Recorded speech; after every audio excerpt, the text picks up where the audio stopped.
মমতা ব্যানার্জি কি করতে চাইছেন?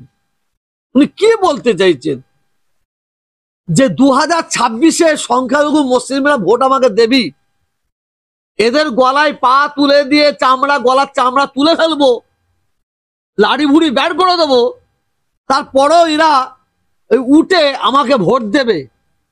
যদি এই ভাবনা চিন্তা নিয়ে উনি এইভাবে কাজ করেন, তাহলে আমি বলবো ভবিষ্যৎ কিন্তু অন্ধকার হবে। বাঁদরের খ্যাচখ্যাচানি শোনাচ্ছে, মানে চর খাওয়া অনেক ভালো।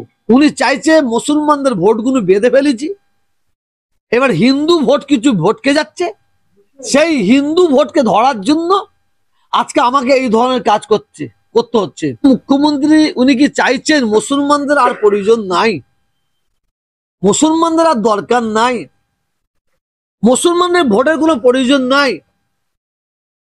উনাকে খোলাখুলি প্রকাশ করতে হবে।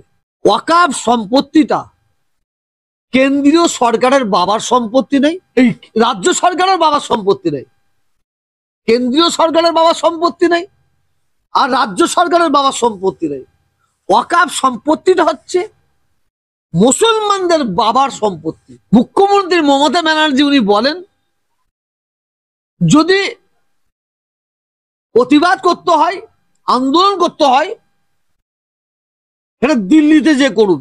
আগামী 2026 সালে ভোটটা কি আমরা দিল্লিতে গিয়ে দেবো? আজকে পশ্চিমবাংলার মুখ্যমন্ত্রী উনি দীঘায় মন্দির করেছেন, জগন্নাথ মন্দির করেছেন। দীঘায় 100-র মধ্যে 40টা তো মুসলিম যায়, ওটা তো পর্যটক কেন্দ্র। ওখানে বারে ওনাকে দাবি করা সত্ত্বেও ওখানে দীঘায় একটা মসজিদ হচ্ছে না কেন? আমরা এত রিকোয়েস্ট, এত অনুরোধ করা সত্ত্বেও আমাদের দিকে বুড়ো আঙুল দেখাচ্ছে। পশ্চিমবাংলার মুখ্যমন্ত্রী মাননীয়া মমতা ব্যানার্জি উনি কি বাংলার সংখ্যালঘু মুসলিমদের কাছে কি বলতে চাইছেন, উনি কি করতে চাইছেন, উনাকে খোলাখুলি খুলাসা করতে হবে। উনি কি বলতে চাইছেন, উনি কি করতে চাইছেন? পশ্চিমবাংলার মুখ্যমন্ত্রী উনি কি চাইছেন মুসলমানদের আর প্রয়োজন নাই, মুসলমানদের আর দরকার নাই, মুসলমানদের ভোটের কোনো প্রয়োজন নাই, উনাকে খোলাখুলি প্রকাশ করতে হবে। দেখেন, ওয়াকফ সম্পত্তিটা কেন্দ্রীয় সরকারের বাবার সম্পত্তি নেই, ওয়াকফ সম্পত্তিটা মুসলমান এই রাজ্য সরকারের বাবার সম্পত্তি নেই, কেন্দ্রীয় সরকারের বাবার সম্পত্তি নেই, আর রাজ্য সরকারের বাবার সম্পত্তি নেই। ওয়াকফ সম্পত্তিটা হচ্ছে মুসলমানদের বাবার সম্পত্তি। যেমন দেবত্ব সম্পত্তি হিন্দুদের বাবার সম্পত্তি, আর সেই ওয়াকফ সম্পত্তির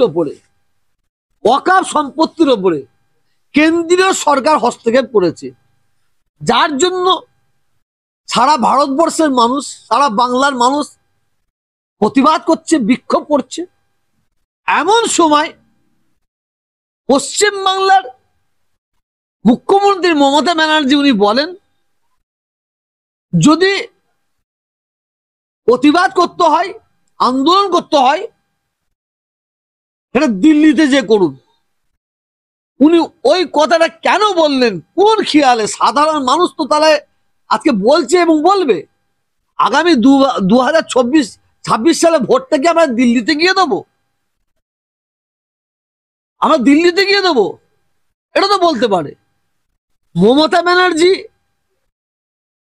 উনার কাছে বাংলার মুসলমানরা যেমন, ঠিক তেমন বাংলার হিন্দুরা, সর্বজাতির মানুষকে ওনাকে সমান চোখে দেখতে হবে।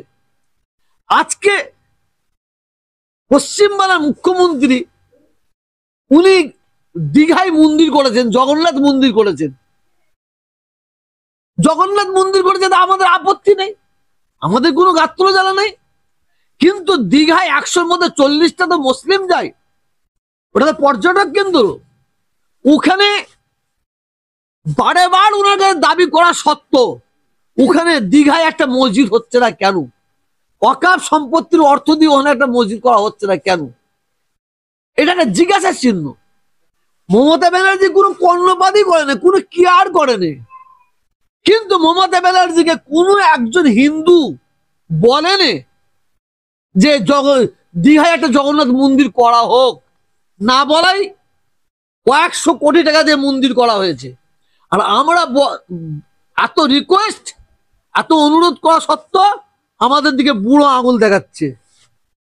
হিটকো হিটকো ওখানে ওই এলাকায় বহুত ডব্লিউবিসিএস, আইপিএস, আইএস, বহুত উচ্চশিক্ষায় শিক্ষিত ছেলেমেয়েরা চাকরি করে। ঈদের সময় নামাজ পড়বে, একটা ঈদগার জায়গা বছর পর বছর জায়গা চাওয়া হচ্ছে। ওখানে নামাজ পড়বে 5 ওয়াক্ত, একটা জায়গা চাওয়া হচ্ছে। সরকারকে মসজিদ উনি না করলেও চলবে, যারা জায়গা দিলে একটা মসজিদ তৈরি করা হয়।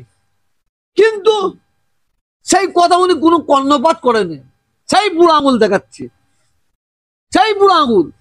কিন্তু হিটকোর মধ্যে 13টা মন্দির করা হয়েছে, 13টা মন্দির করা হয়েছে। সেখানে মমতা ব্যানার্জির কোনো আপত্তি নেই, কোনো আপত্তি নেই। ওখানে একটা দুর্গা বলে একটা অঙ্গন করবে কয়েকশো কোটি টাকা দিয়ে। এটা বাংলার মুসলমানদের একটা জিজ্ঞাসার চিহ্ন রয়ে যাচ্ছে। মমতা ব্যানার্জি কি করতে চাইছেন, উনি কি বলতে চাইছেন?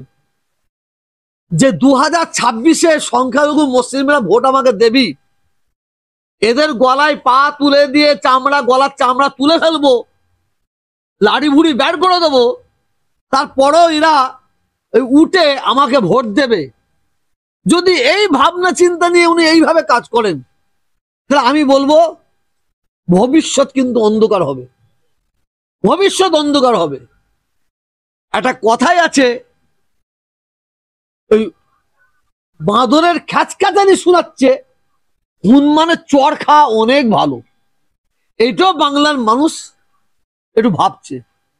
ঈদের দিনে 2 দিন ছুটি নাই জানেন, বকরা ঈদের দিনে 3 দিন ছুটি নাই জানেন।